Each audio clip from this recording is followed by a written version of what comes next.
Aline, muito boa noite. Seja bem-vinda à Nova Petrópolis, seja bem-vinda à Casa da Simp também, junto com a Roberta.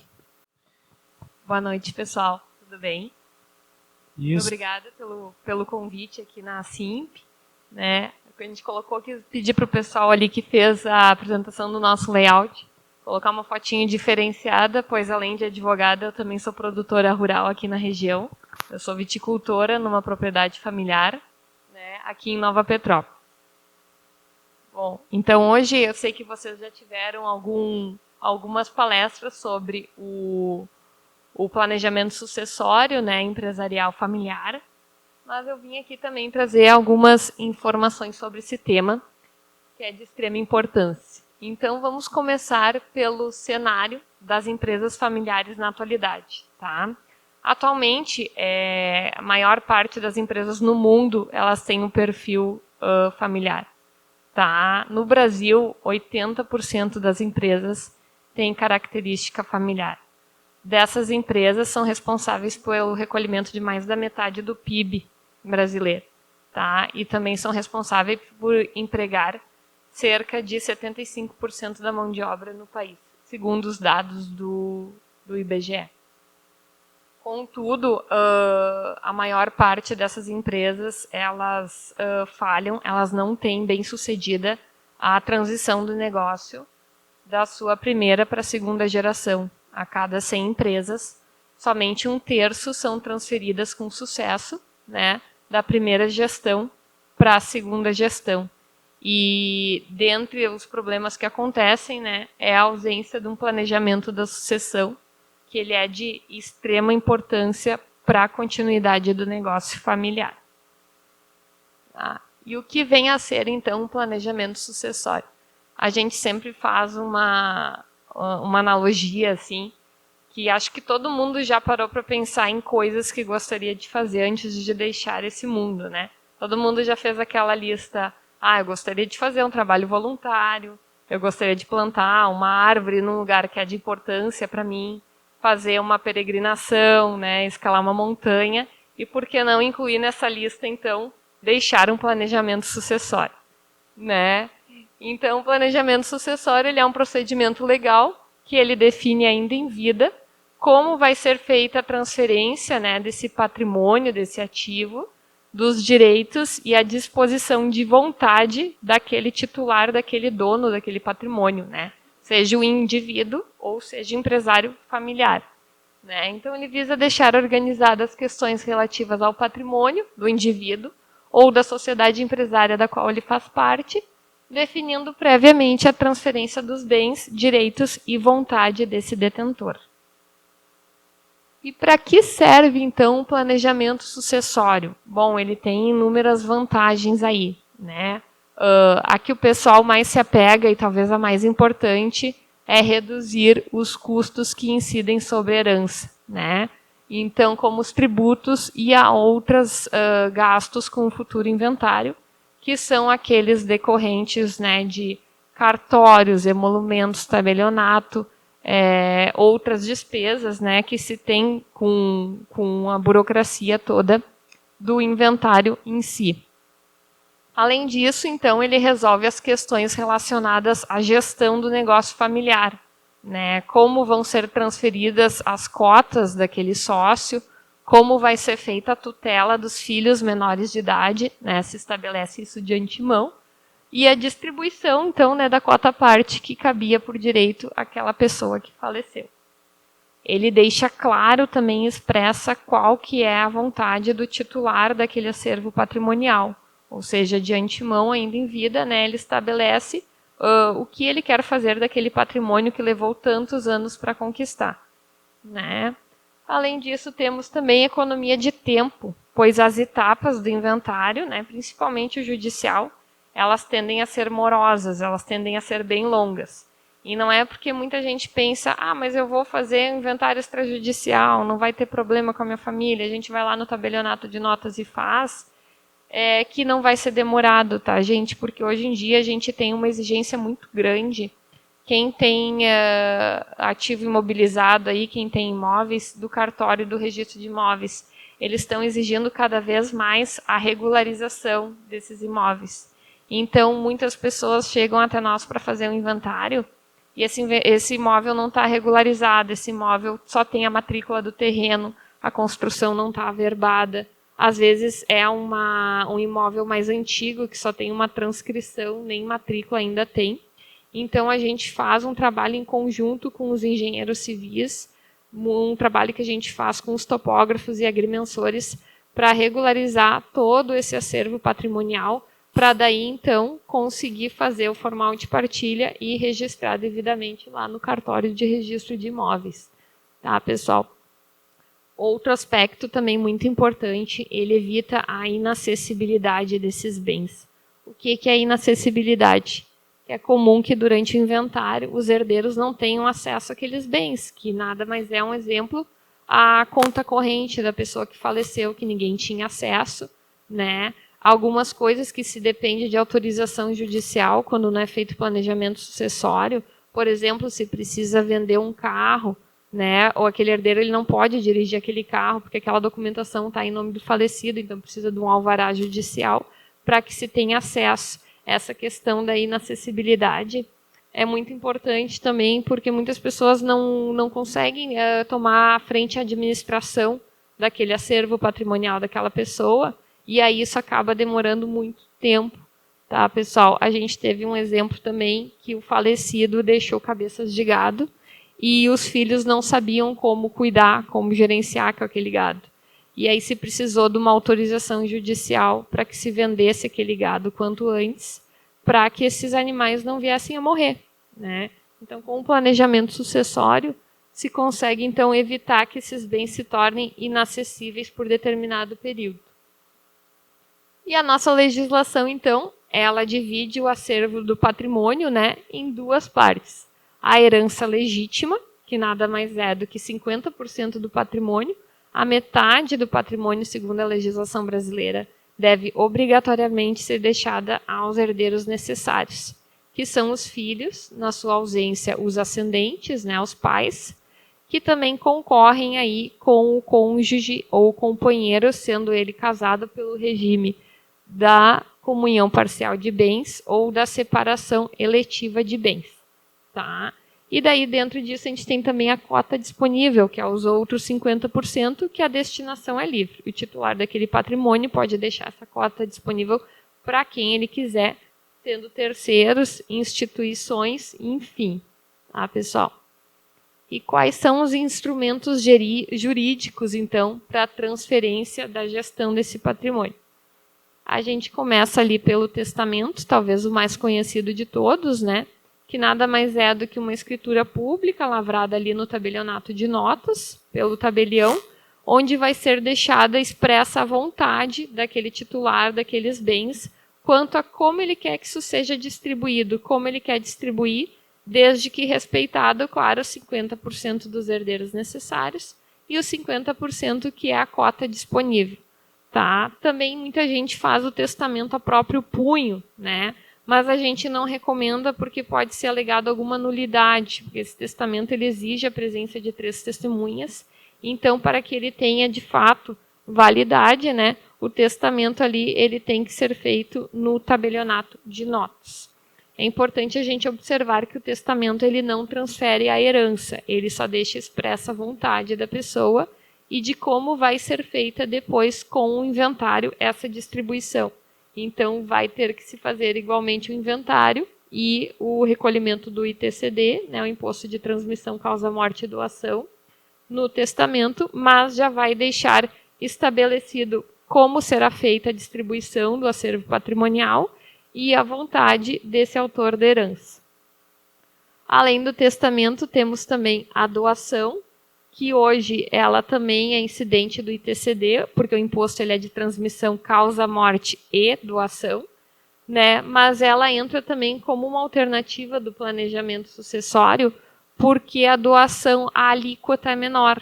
A alíquota gira em torno de 2% a 3%, enquanto que na causa morte, né, que é no inventário, ela costuma ser ali de 4%, dependendo do estado, podendo chegar a 8%. E claro também, né, se fazendo o planejamento, optando pela doação, se faz a avaliação dos bens-valor que eles estão no mercado no ano em que é feita essa doação, né? O que gera também ali uma eficiência tributária. Além desses dois institutos, nós temos também a Previdência Privada e o Seguro de Vida, que são dois instrumentos que eles, sim, não passam pelo inventário, é ausente de TCD.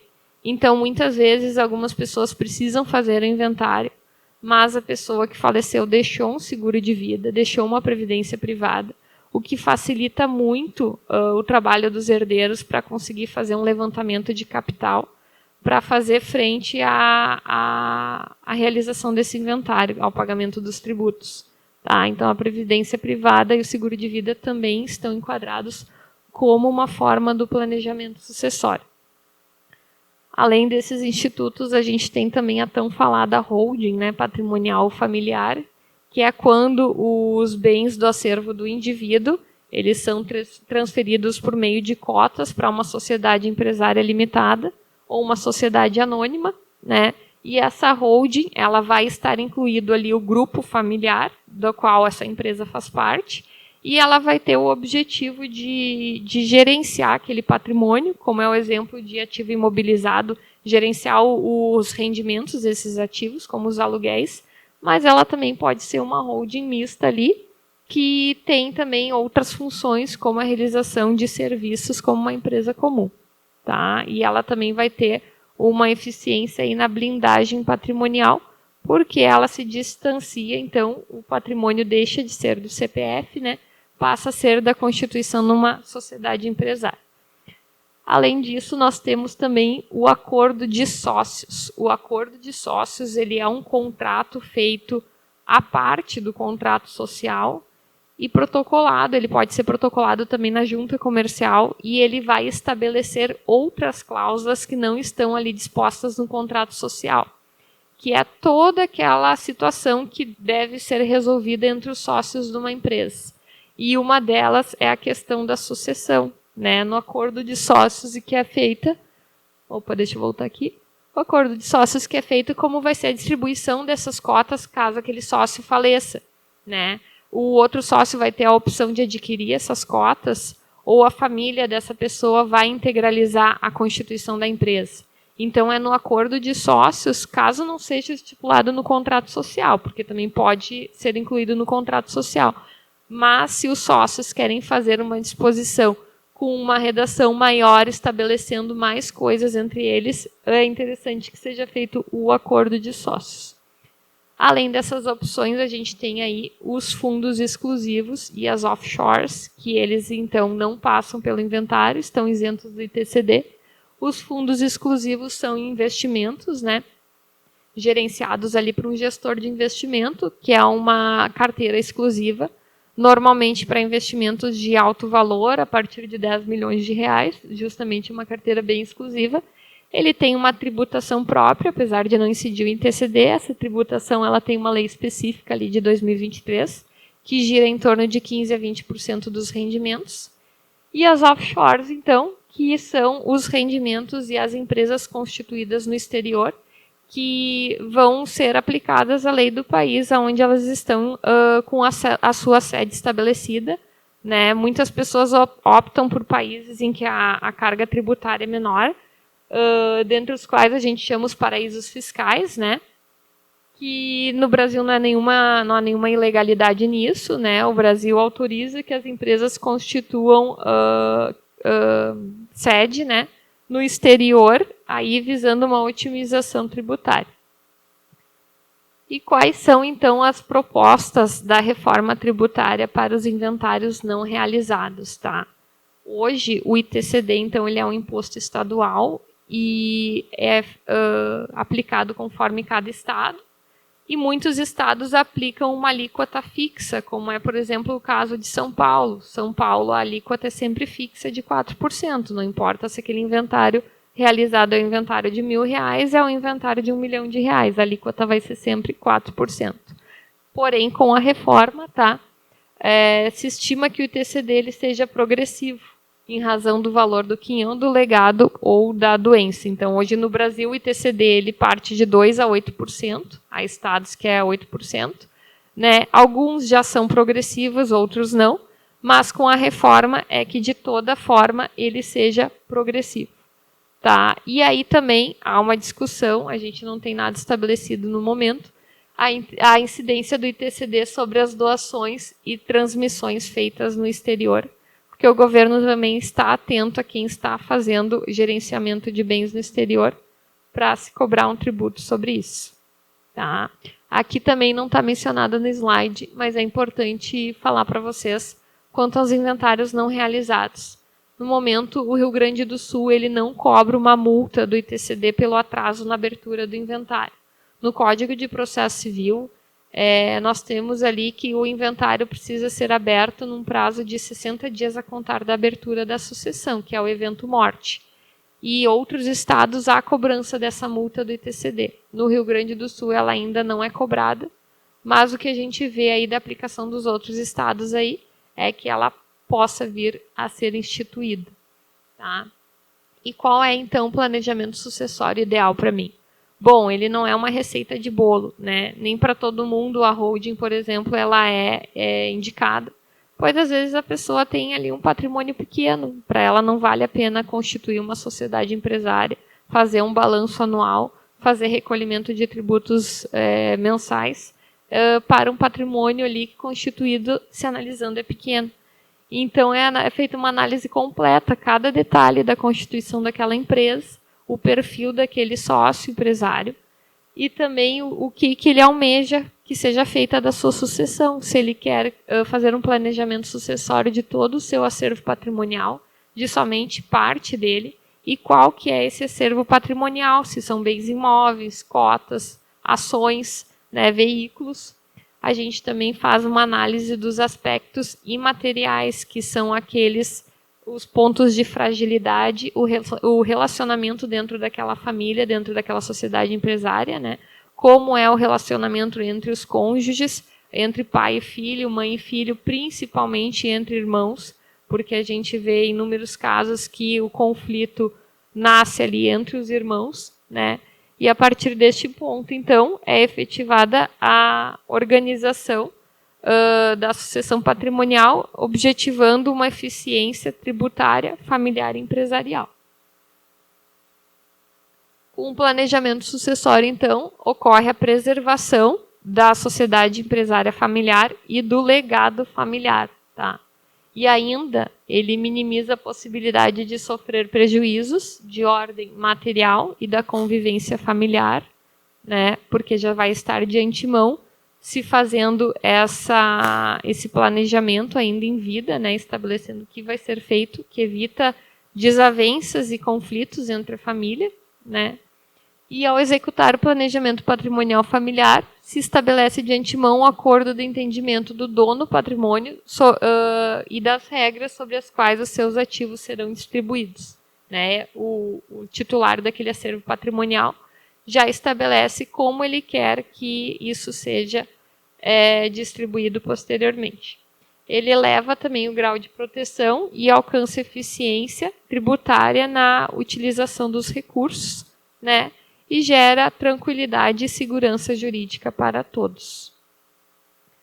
Tudo isso, então, sem retirar do patriarca ou da matriarca o poder de gestão, de voto, de decisão, de administração, né? E de colheita dos frutos do rendimento desse patrimônio. Então, não é porque a pessoa está fazendo um planejamento sucessório que ela está abrindo mão da administração e de colher os frutos do seu patrimônio, né?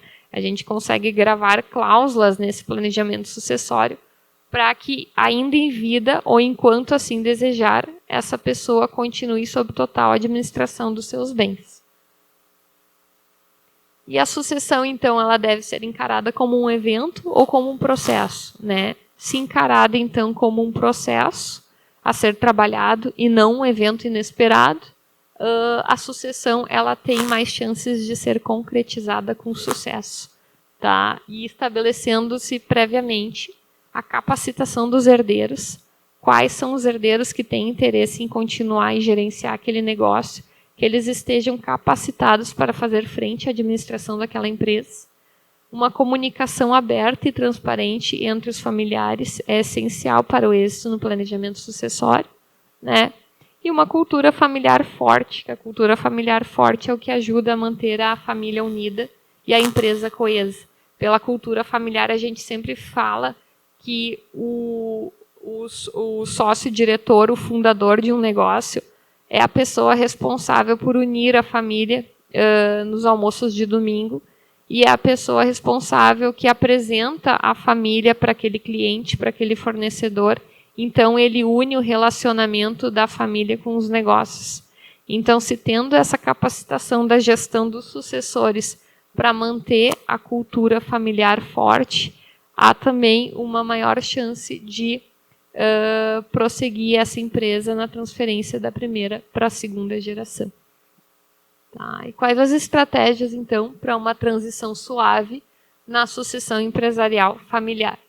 O planejamento ele precisa ser de longo prazo. Quanto antes ele for iniciado, melhor, tá, pessoal? Porque daí consegue se organizar tudo que esse detentor dessa herança pretende fazer. Eu, em 2021, eu perdi o meu pai para a Covid-19, quando ele estava iniciando o planejamento sucessório dele, recém-completado 63 anos de idade. Então, ele pensava que tinha ainda muito tempo pela frente para constituir e consolidar esse planejamento, mas quando ele estava iniciando o processo de organização, ele veio a falecimento, a gente não fugiu do inventário, passou por todas as etapas do inventário, tá, pessoal? Então, por isso, quanto antes se puder iniciar a pensar no planejamento sucessório, melhor. Envolvimento dos familiares, né? É de suma importância que os familiares participam do planejamento sucessório e das reuniões relacionadas a isso. E, como eu falei antes, a profissionalização da gestão, né? A profissionalização da gestão dos sócios, né? Às vezes os sócios que entraram depois, ou dos herdeiros ali, é o que ajuda a garantir a continuidade do negócio familiar. Eu trouxe aqui também para vocês alguns recursos adicionais, tá? O primeiro deles é do Sebrae, Empresas Familiares. Ali tem uma série de informações e cursos acerca, né, do gerenciamento da empresa familiar. O nosso IBDFAM também, Instituto Brasileiro do Direito de Família, traz notícias. Esse material depois, se vocês quiserem, pode ser disponibilizado. Notícias sobre sucessões, direito de família, os últimos julgados, o que tem acontecido na doutrina, na legislação, né? E tem um projeto também, que é bem bacana, Rede de Empresas Familiares da FGV, que é um projeto que também tem como função a capacitação dos gestores da empresa familiar. O planejamento sucessório, então, né, como a gente disse aqui, ele é um processo complexo e ele também exige a atenção multidisciplinar de profissionais da área da gestão, da administração, advogados, né, assessoria jurídica e contábil. Tá? Por que ele precisa ser analisado nessas três frentes? Chegou até nós também uma situação que o falecido deixou 4 holdings e ainda assim se precisou fazer um inventário. Porque aquelas holdings não estavam bem constituídas, né, e se verificou que algumas cláusulas não estavam sendo corretamente adequadas para se fazer a transferência automática dessas cotas para os outros cotistas. Então, alguma parte do acervo patrimonial também precisou fazer o inventário, né? Então, precisa uma atenção especial dessas três frentes, tanto dos contadores quanto dos advogados, para se fazer um planejamento sucessório ideal. Tá, pessoal?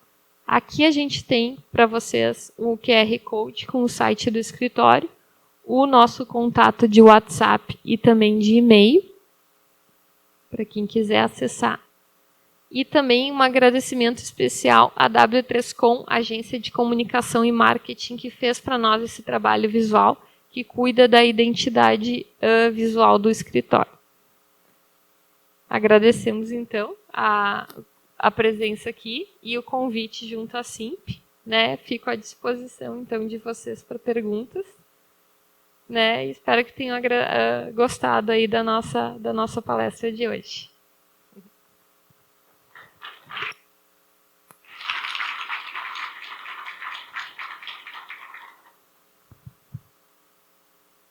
Aline, muito obrigado também pela tua generosidade, teu tempo, né, de vir até Nova Petrópolis e contribuir aqui conosco com teu conhecimento, com tua experiência, sobre um assunto que é muito caro, né, que tem muito valor,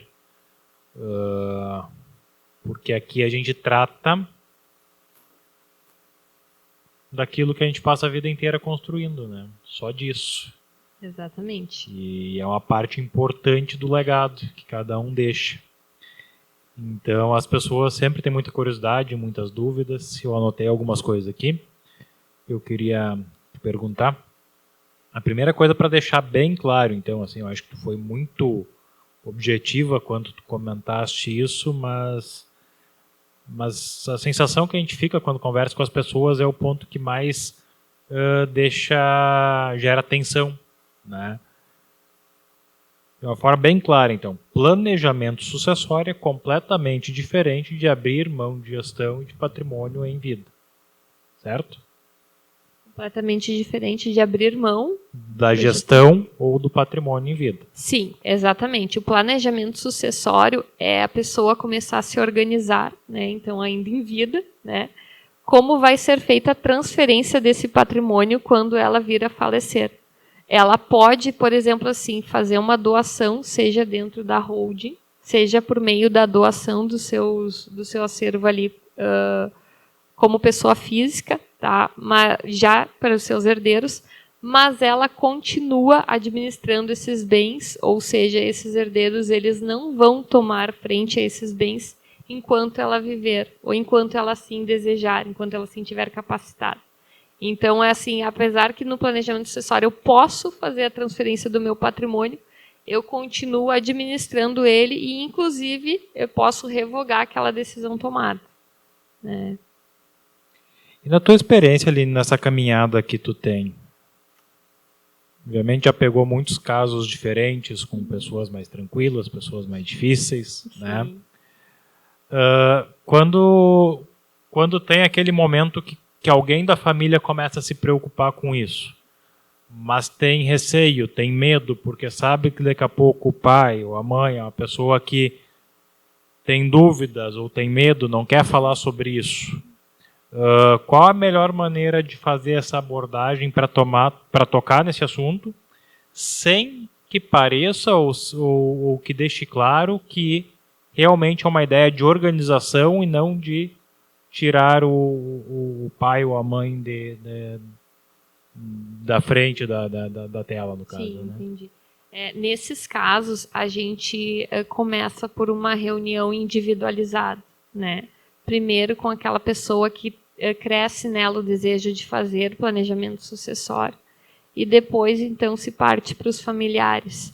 Porque antes mesmo de tocar no assunto dos bens, no assunto de como vai ser feita essa distribuição, a gente deixa clara essa questão de que a vida é efêmera, né? Ela tem uma finitude.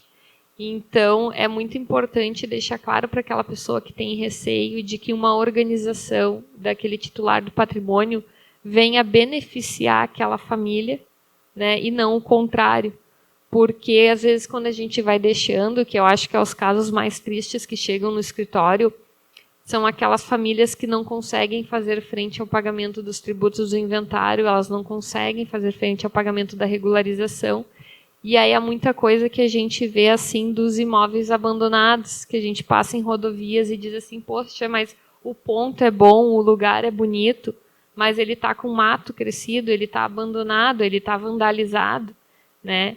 Então, assim, se a pessoa consegue já se planejar e deixar isso antecipado, evita essa situação que a gente vê muito aqui, inclusive no estado, dos imóveis abandonados. Então, trazer para essa família no início uma conversa de que aquilo, a vida é efêmera, ela tem uma finitude, e que aquela esposa, aquele cônjuge, aqueles filhos vão ser beneficiados do planejamento sucessório, se começa com essa abordagem, né? E a gente vê muito assim, mas eu tenho um filho que ele quer fazer frente à empresa, o outro não quer.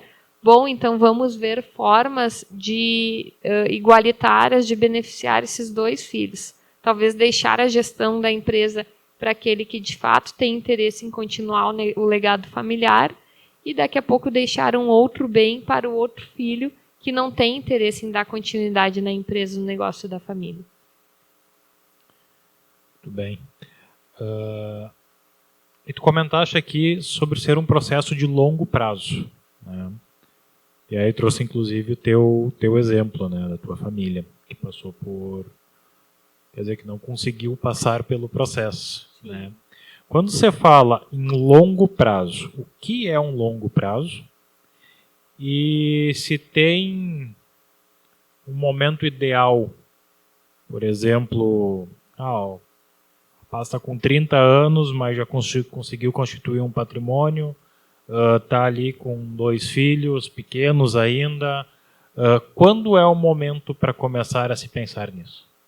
É exatamente isso. A partir do momento que a pessoa fez uma consolidação de capital, que ela já tem algum patrimônio, né, e que ela tem ali um seio familiar ou um negócio familiar, ela já pode ir pensando num planejamento sucessório, né, porque o planejamento sucessório ele tem vários vieses, dentre os quais, por exemplo, uma holding patrimonial, né, no qual essa pessoa, ainda sendo jovem, ela pode incluir ali naquele quadro societário a sua família, e aí sim ela fazer o gerenciamento desse planejamento, porque ele é de longo prazo, mas ele é mutável. A partir do momento que vai se mudando, essa pessoa vai adquirindo outros bens, desfazendo dos anteriores, ela vai fazendo alterações dentro desse planejamento sucessório, né? Ele nada mais seria como uma obrigação que a gente quase tem que fazer todo ano, né? Nós temos que pagar os nossos impostos, declarar o nosso imposto de renda.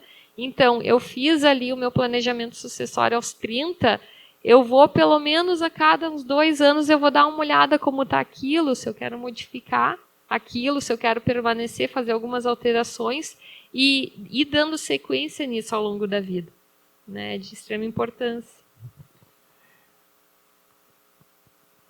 Tocou no assunto tributação, né? Tributação é uma coisa que volta e meia se escuta, toda hora a gente está ouvindo assim, esse tema que também é algo que as pessoas têm muito medo e com razão, né? Porque o nosso governo, a gente conhece a fome que tem, né?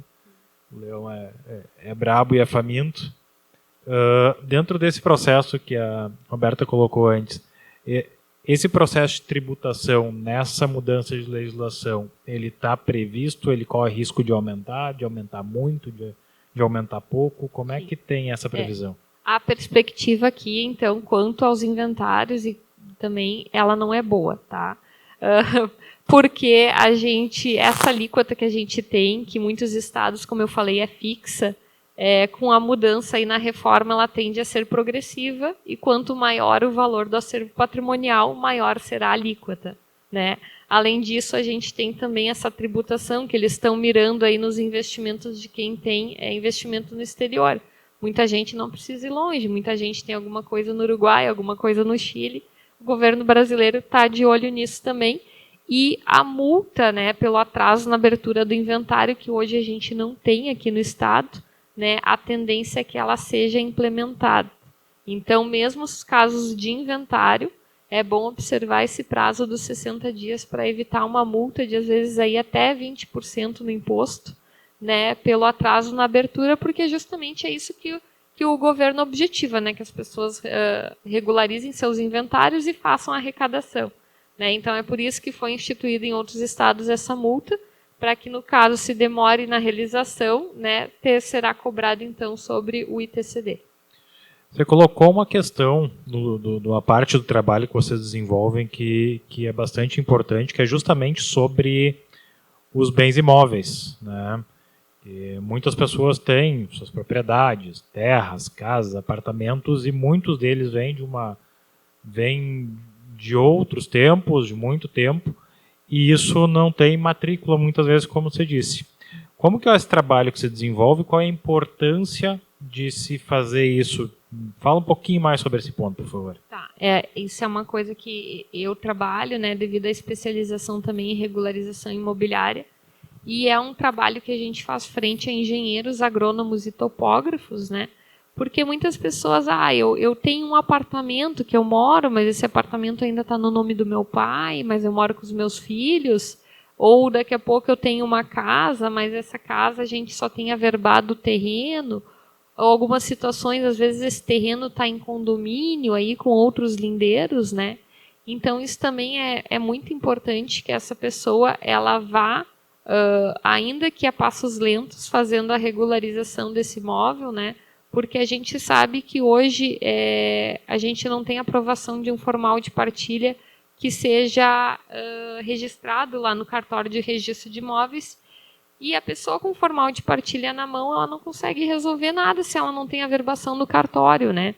E quando se fala em regularização e inventário, que é o que eu tenho vivenciado na prática, é muito mais difícil, por exemplo, para o meu caso, que sou inventariante, regularizar os imóveis deixados pelo meu falecido pai, do que a pessoa em vida procurar regularizar seus próprios imóveis, né? Porque muitas vezes ela precisa de autorizações judiciais, autorizações do órgão municipal para fazer essas regularizações, e aí não se tem mais a documentação daquela pessoa que na realidade era o proprietário desse patrimônio, né?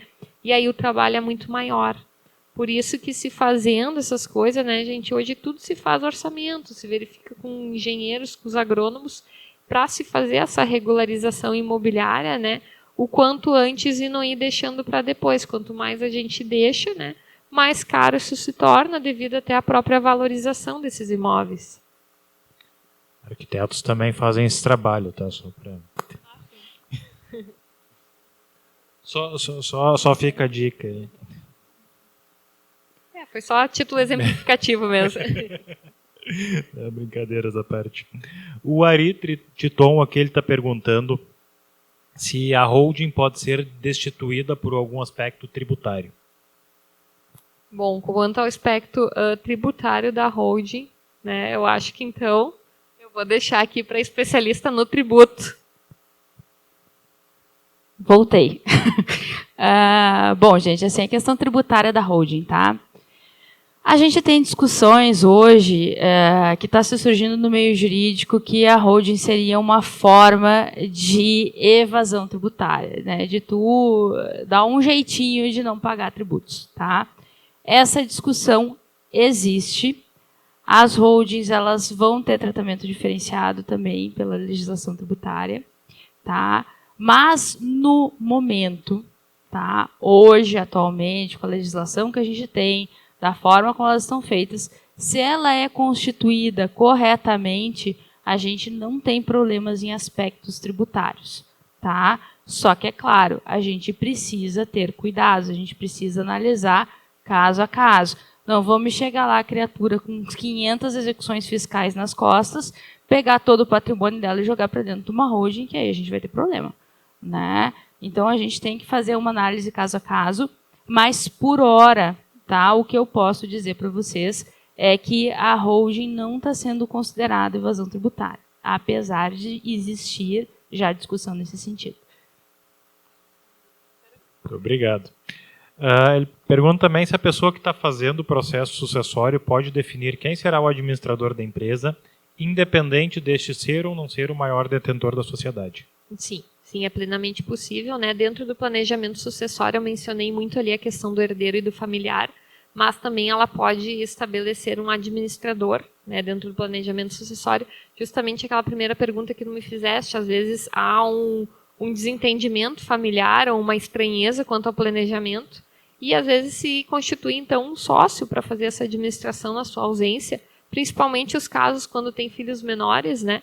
E esse administrador, então, fazer frente na ausência daquela pessoa que faz parte da integralização do contrato social. O Cláudio está perguntando se o planejamento sucessório pode ser realizado mesmo com herdeiros morando no exterior. Existe alguma diferença no trâmite e na legislação? Não, porque o planejamento sucessório ele visa os bens dos ativos do autor da herança, né? Então, se os bens dele estão inseridos aí dentro do território nacional, nada impede que seja feito mesmo com os herdeiros morando no exterior, ou mesmo que esses herdeiros não sejam brasileiros natos, né? Desde que o autor dessa herança, o titular desse patrimônio, seja então brasileiro nato e seus imóveis, os seus bens, né, os seus ativos estejam aqui, ele pode fazer o planejamento sucessório mesmo dos seus herdeiros morando fora. Com planejamento sucessório, os tributos de inventários e despesas, eles são reduzidos de fato ou não há garantia dessa redução? Sim, eles são reduzidos de fato porque se consegue fazer uma simulação, né, de quanto se daria esse tributo. Então, foi os casos que a gente mencionou ali. Até mesmo uma doação que passa pelo ITCD, a alíquota dela costuma ser de 2%, enquanto que no caso do inventário passa de 4%.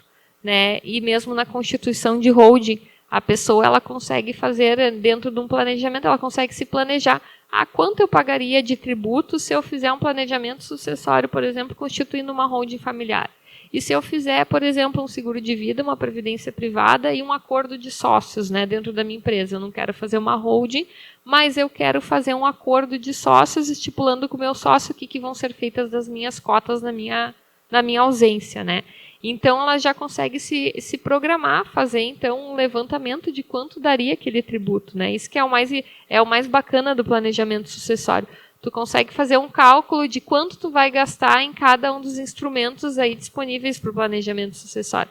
Enquanto que no inventário é engolir o ITCD, goela abaixo, e é isso que tem. E no inventário, gente, às vezes a gente vê uma depreciação realmente de 30%, às vezes, tá? Porque a gente fala aí do imposto, né, dos outros gastos com os emolumentos cartórios e também a regularização imobiliária. Então, assim, além dos custos do inventário judicial, que são enormes, né? No inventário judicial, às vezes, entram muitos incidentes dentro desse inventário, às vezes há uma discussão sobre os herdeiros brigando pelo patrimônio em si, às vezes até não se sabe quem são todos os herdeiros, uma briga entre a cônjuge e uma possível companheira. Então, isso pode levar um inventário anos a fio, né? Então, com o planejamento, isso que é o bacana. O planejamento, você consegue fazer esse cálculo do quanto eu pagaria em cada tipo de situação. Tudo bem. Gente, eu estou perguntando aqui, cedendo alguma coisa. Se alguém quiser o microfone, levanta a mão aí, a gente leva, tá? Só se acusar. Tá.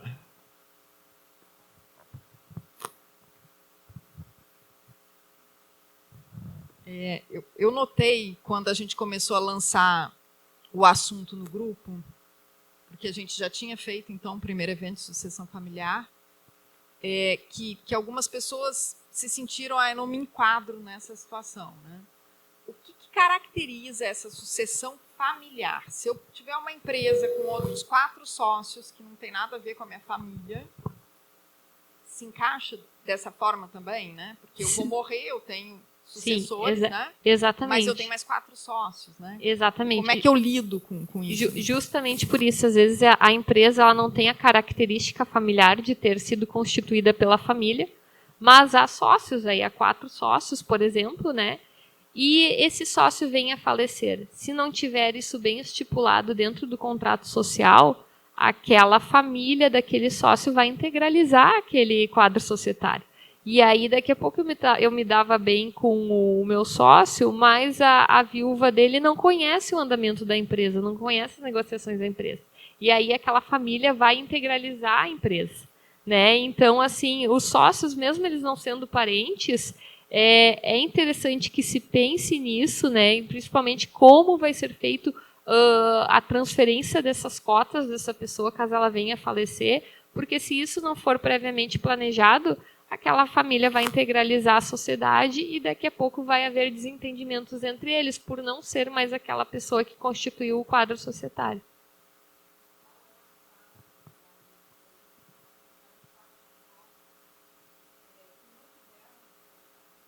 Tá, a gente... Sim, tem inúmeras situações, né? Por exemplo, um exemplo que a gente já vivenciou num caso eram 2 sócios, né? Um deles veio a falecer e aí a esposa entrou na empresa e as cunhadas não se davam, né? E isso travou uma série de discussões ali dentro da empresa, as cunhadas brigando, e principalmente decisões administrativas, porque eram 2 sócios, então eles integralizavam o capital social em 50% cada um, e não havia o voto de Minerva, não tinha aquele que tomaria, né, a decisão caso houvesse divergência. Por isso que é interessante que no caso do capital social ser dividido em cotas iguais, então que se coloque um administrador para ter o voto de Minerva, né, para que justamente não se trave essa situação dentro da sociedade empresária. A gente, dentro de uma das nossas empresas, eu tenho um sócio em 50%. E de uma maneira muito intuitiva, no momento da constituição do contrato social, a gente fez estabelecimento. No caso de um faltar, a família do outro teria direito a permanecer, mas sem direito à participação na administração da sociedade, porque nenhuma das duas famílias tem a expertise do negócio. Sim, sim, isso é de extrema importância também. E até que ponto vale a pena fazer esse tipo de especificação dentro do contrato social e quando vale a pena começar a pensar no contrato de sócios, que traz muito mais informações, né? Quando é só a questão de se estabelecer como se dará ali a transferência das cotas, no caso de falecimento de um dos sócios, ela é plenamente possível que seja feita dentro do contrato social. O acordo de sócios a gente recomenda somente quando há outras disposições aí, né, entre eles, porque o acordo de sócios pode se estabelecer qualquer coisa, né, de uma negociação entre os sócios. Então, quando há questões além da sucessão relacionadas a esses sócios, né, qualquer outro tipo de situação que possa acontecer dentro da empresa, para não também desvincular um pouco da natureza do contrato social, aí sim é interessante que se faça o acordo de sócios e a gente recomenda o registro na junta, né, para que isso seja acessível perante terceiros também.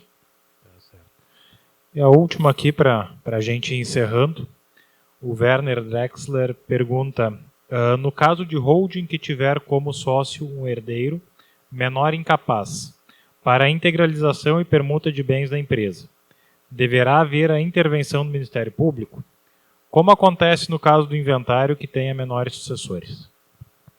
No caso do inventário havendo menores e sucessores, sim, a intervenção do Ministério Público, né, que ele acaba intervindo em todas aquelas ações em que menores de idade fazem parte, para tutelar o interesse desses menores, mas no caso da holding, não, tá? No caso da holding, se pode constituir ali alguém que faça tutela desses menores, né? Justamente para que se preserve o interesse dessas crianças, desses menores de idade, dentro do contrato social da holding, tá? Porque ela já se insere dentro do Estatuto da Sociedade Empresária, né? Então a gente não está falando da chancela do poder público ali, mas sim de haver uma pessoa que cuide da tutela da necessidade desses menores. Mas dentro do inventário, sim, a intervenção do Ministério Público, né, para chancelar o interesse dos menores. Muito bem. Aline, mais uma vez quero te agradecer imensamente pelo teu tempo, teu conhecimento compartilhado aqui. Certeza que a noite foi produtiva e a gente conseguiu aprender e abrir o olhar tanto sobre o teu aspecto quanto o teu, Roberta. Vou passar aqui o microfone para a Karen fazer o encerramento. Só um último recado importante. A gente tem hoje aqui algumas pessoas que não são associadas da SIMP, né? E eu quero, em nome do Núcleo Multissetorial e também em nome da SIMP, fazer o convite para que conheçam a associação e possam fazer parte mais desses eventos, que afinal de contas é para isso que existe a associação comercial, para poder aproximar empresários, esclarecer dúvidas e juntar pessoas, juntar forças, unir forças, para que a gente possa continuar prosperando os nossos negócios e, por consequência, no nosso município, nosso estado, nossa nação. E muitas vezes atravessar momentos turbulentos, como muitas vezes estamos passando agora, inclusive estamos numa briga grande aí com o governo do estado, com essa questão dos tributos, inclusive, junto com a nossa federação, que está pleiteando isso, e a gente está lá junto nessa briga. Então é importante que venham, conheçam a entidade, conheçam os benefícios E venham ser voluntários, né? Ajudar nesse trabalho aqui, que é muito legal, é muito gratificante.